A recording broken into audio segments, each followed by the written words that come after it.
बंगाल में चुनाव के नतीजे आ चुके हैं। बीजेपी ने पूर्ण बहुमत से जीत हासिल की है, लेकिन इसके साथ ही बंगाल की गलियों में से एक बार फिर हिंसा और खून खराबे की डराने वाली खबरें सामने आ रही हैं। बुधवार की देर रात बंगाल की राजनीति में एक बार फिर काला अध्याय साबित हुआ है, जब बीजेपी के बड़े नेता शुभेंदु अधिकारी के सबसे करीबी और उनके निजी सहायक पीए चंद्रनाथ रथ की सरेआम गोली मारकर हत्या कर दी गई। साथ ही इस वीडियो में हम आपको बताएंगे कि उस रात मध्यम ग्राम की सड़कों पर आखिर क्या हुआ था और क्यों इस हत्या ने पूरे बंगाल की सरकार और पुलिस को कटघरे में खड़ा कर दिया। नमस्कार, मैं प्रियंका सोनकर, आप देख रहे हैं इंडिया 24x7 लाइव टीवी।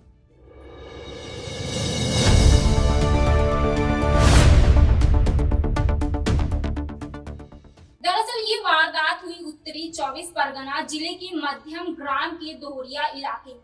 उस वक्त बुधवार की देर रात जब शुभेंदु अधिकारी के पीए चंद्रनाथ रथ अपनी स्कॉर्पियो कार से गाड़ी उनका ड्राइवर चला रहा था और चंद्रनाथ बगल वाली सीट पर बैठे थे। सड़क पर सन्नाटा था, लेकिन उन्हें अंदाजा नहीं था कि मौत उनका पीछा कर रही है।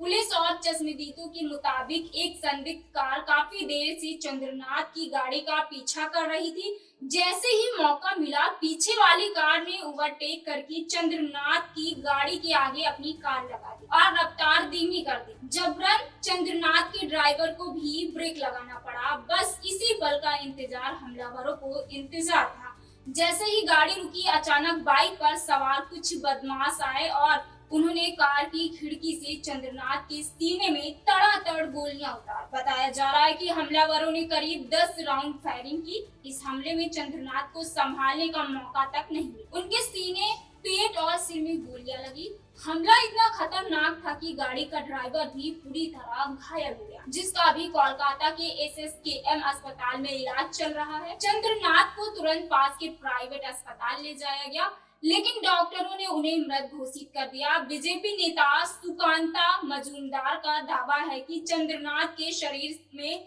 5 गोलियां निकाली गई। क्या कहना चाहिए? Police is investigating the matter.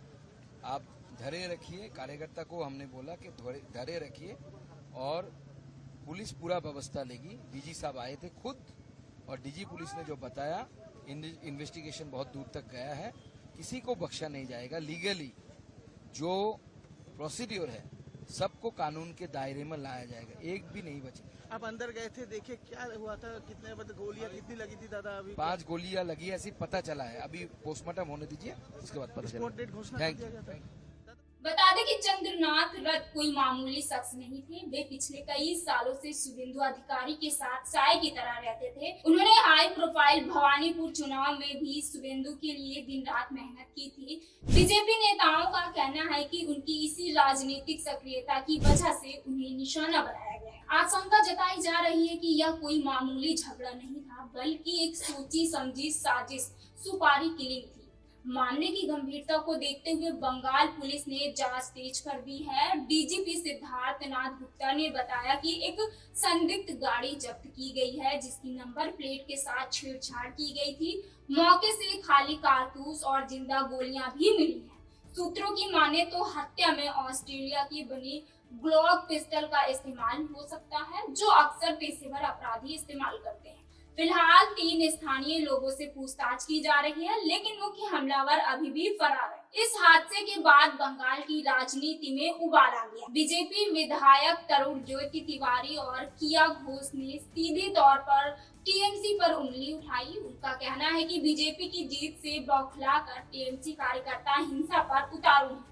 वहीं दूसरी तरफ टीएमसी ने इन आरोपों को सिरे से खारिज कर दिया है। टीएमसी ने इस हत्या की निंदा की है और कहा है कि लोकतंत्र में हिंसा की कोई जगह नहीं है।